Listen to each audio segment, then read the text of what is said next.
Posibleng maplansya na ang isang draft framework para sa isang peace agreement sa pagitan ng gobyerno ng Pilipinas at ng Moro Islamic Liberation Front o MILF ngayong araw sa peace talks sa Kuala Lumpur, Malaysia. Para sa karagdagang detalye, may ulat on the spot si Jam Sisante. Jam? Yes, Maris, mamaya ng 12:45 p.m. ay inaasahang may i-aanunsyo si Pangulong Noynoy Aquino. Ito ay inaasahang kaugnay sa peace talks sa pagitan ng gobyerno at ng Moro Islamic Liberation Front o MILF.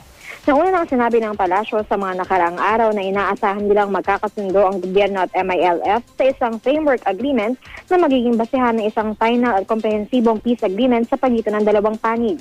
Ayon sa Twitter account ng Office of the Presidential Advisor on the Peace Process, kasalukuyan nagaganap ngayon ang huling araw na ika-32 round ng formal exploratory talk sa pagitan ng gobyerno at MILF. At sa ngayon nga ay naka-standby tayo dito sa Malacanang para sa anunsyo ni Pangulong Aquino. At yan muna ang latest mula dito sa Malacanang, Maris.